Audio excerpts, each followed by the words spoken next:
কিয়ামতের ছোট বড় আলামতগুলোর মধ্যে ইমাম মাহদী আলাইহিস সালামের আগমন এবং মালহামাতুল কুবরা বা মহাযুদ্ধের ঘটনা মুসলিম উম্মার জন্য এক গভীর বিশ্বাসের বিষয়।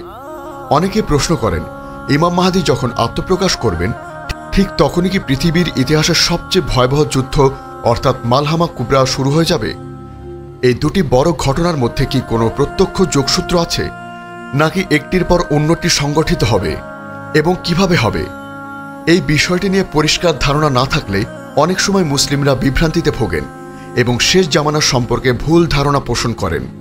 আজ আমরা ইসলামের সুমহান শিক্ষার আলোকে গভীরভাবে জানব, ইমাম মাহদীর সাথে কি মালহামা কুবরা শুরু হবে, এর পেছনের সত্যতা কি এবং ইসলামী শরীয়ত এ বিষয়ে কি বলে, যাতে মুসলিমরা তার আগমন সম্পর্কে সঠিক জ্ঞান লাভ করতে পারেন এবং ভিত্তিহীন গুজবে কান না দেন। আসসালামু আলাইকুম রহমতুল্লাহ। উম্মা কণ্ঠতে আপনাদের স্বাগতম। এখানে ইসলামের গভীর জ্ঞান সহজভাবে তুলে ধরা হয়েছে। আমাদের বার্তা ছড়িয়ে দিতে চ্যানেলটি সাবস্ক্রাইব করুন এবং বেল আইকনটি প্রেস করুন। প্রিয় শ্রোতা, ইমাম মাহদী আলাইহিস সালামের আগমন কিয়ামতের প্রধান অন্যতম আলামত এবং মুসলিম উম্মার একটি অবিচল বিশ্বাস। তার আগমন হবে এমন এক সময় যখন পৃথিবী অন্যায়, অত্যাচার, অবিচার ও বিশৃঙ্খলায় পরিপূর্ণ থাকবে। অন্যদিকে মালহামা কুবরা অর্থাৎ সর্বশ্রেষ্ঠ যুদ্ধ হল মানব ইতিহাসের সবচেয়ে ভয়াবহ যুদ্ধ, যাকে খ্রিস্ট ধর্মে আর্মাগেডন বলা হয়। এই দুটি গুরুত্বপূর্ণ ঘটনার মধ্যে সম্পর্ক কি? এই প্রশ্ন প্রায়শই মুসলিমদের মনে আসে। অনেকেই জানতে চান, ইমাম মাহদী যখন নেতৃত্ব গ্রহণ করবেন তখনই কি এই মহাযুদ্ধের সূচনা হবে, নাকি এর আগে বা পরে কোনো নির্দিষ্ট সময়কাল রয়েছে?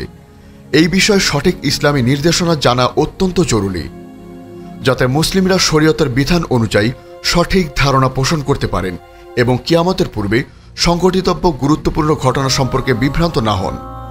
আজ আমরা আলোচনা করব, ইমাম মাহদীর আগমনের সাথে কি মালহামা কুবরা শুরু হবে?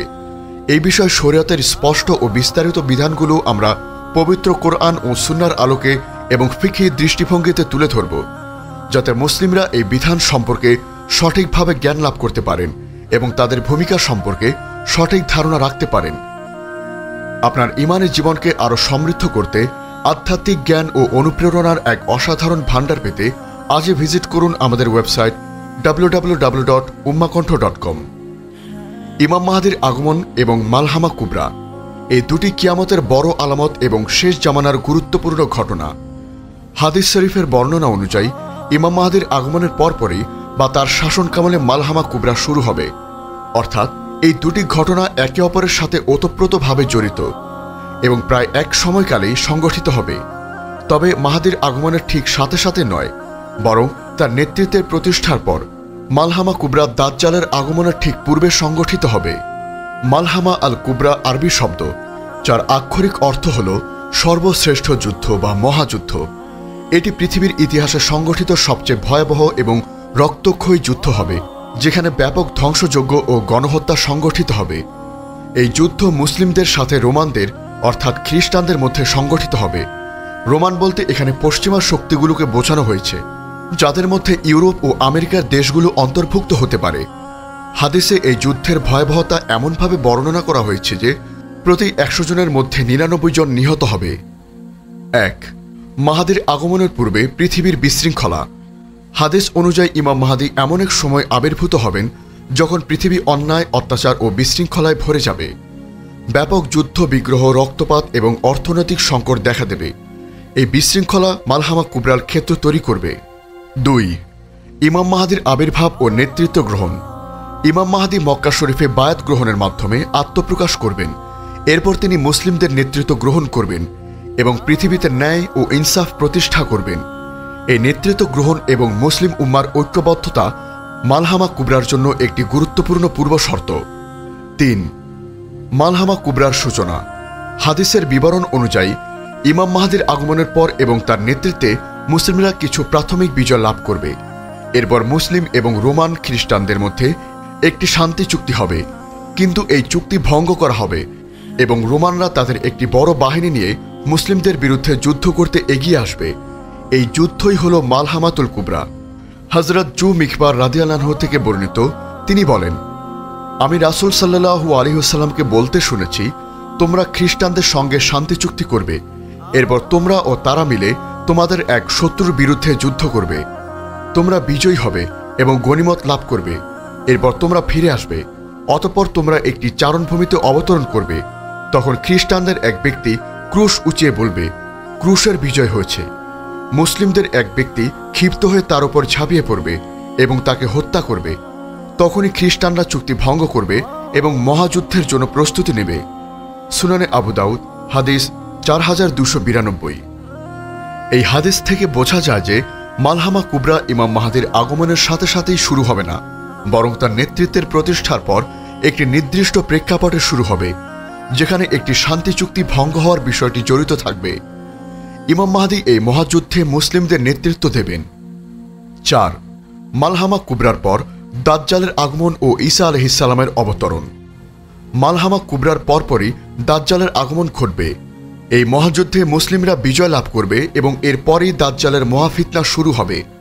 দাজ্জালের বিরুদ্ধে যুদ্ধ করার জন্য আল্লাহ তাআলা হযরত ঈসা আলাইহিসসালামকে পৃথিবীতে নামিয়ে আনবেন। হযরত ঈসা আলাইহিসসালাম ইমাম মাহদির পেছনে নামাজ আদায় করবেন এবং দাজ্জালকে হত্যা করতে সাহায্য করবেন। অনেক আলেম ও গবেষক মালহামা কুবরাকে বর্তমান সময় আলোচিত তৃতীয় বিশ্বযুদ্ধ বা পারমাণবিক যুদ্ধের সাথে তুলনা করেন, কারণ হাদিসে এর ভয়াবহতা এবং ব্যাপক ধ্বংসযজ্ঞের যে বর্ণনা এসেছে তা পারমাণবিক যুদ্ধের সাথেই সামঞ্জস্যপূর্ণ। 100 জনের মধ্যে 99 জনের মৃত্যুর কথা পারমাণবিক যুদ্ধের দ্বারাই সম্ভব বলে তারা মনে করেন। তবে মালহামা একটি ধর্মীয় ব্যাখ্যা যা আল্লাহর নবীদের বর্ণনা থেকে পাওয়া যায়, যেখানে তৃতীয় বিশ্বযুদ্ধ মানব চক্রান্ত বা আনুষ্ঠানিক ঘোষণা হতে পারে। এই দুয়ের মধ্যে সম্পর্ক থাকতে পারে, তবে তা সম্পূর্ণ এক নয়। ইমাম মাহদির আগমন এবং মালহামা কুবরা দুটি পৃথক ঘটনা হলেও তারা একে অপরের সাথে ঘনিষ্ঠভাবে সংযুক্ত।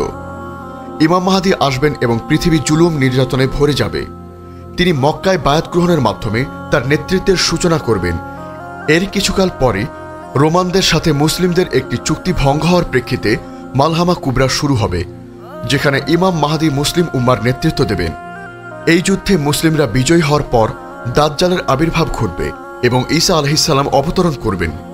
অর্থাৎ মালহামা কুবরা ইমাম মাহদির আগমনের পর তার শাসনকালের একটি গুরুত্বপূর্ণ অংশ হবে, কিন্তু ঠিক আগমনের সাথে সাথেই শুরু হবে না। ঈমান ও তাকওয়ায় মজবুত থাকা, শেষ জামানার ফিতনা থেকে নিজেদের রক্ষা করার জন্য ঈমানকে শক্তিশালী করা এবং আল্লাহর নির্দেশ মেনে চলা, সঠিক জ্ঞান অর্জন করা, কিয়ামতের আলামত সম্পর্কে নির্ভরযোগ্য আলেম ও ইসলামী উৎস থেকে সঠিক জ্ঞান অর্জন করা যাতে বিভ্রান্ত না হওয়া যায়। প্রস্তুতি, শারীরিক, মানসিক ও আধ্যাত্মিকভাবে নিজেদের প্রস্তুত রাখা। যদিও আমরা মালহামা কুবরার অংশ নাও হতে পারি, তবে যে কোনো সময়ের জন্য আল্লাহর রাস্তায় জীবন উৎসর্গ করার জন্য প্রস্তুত থাকা উচিত। দাওয়া ও ইসলাহ, সমাজের ন্যায় ও ইনসাফ প্রতিষ্ঠায় ভূমিকা রাখা এবং মানুষকে দ্বীনের পথে আহ্বান করা। আল্লাহ তাআলা আমাদের সকলকে কিয়ামতের আলামতগুলো বোঝার এবং ফিতনা থেকে বেঁচে থাকার তৌফিক দান করুন, আমিন।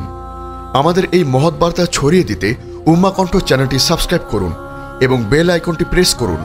ফেসবুক পেজ ফলো করে উম্মাহ কণ্ঠ পরিবারের অংশ হন। ইসলামিক ব্লগ ও রিসোর্স পেতে ভিজিট করুন www.ummahkontho.com।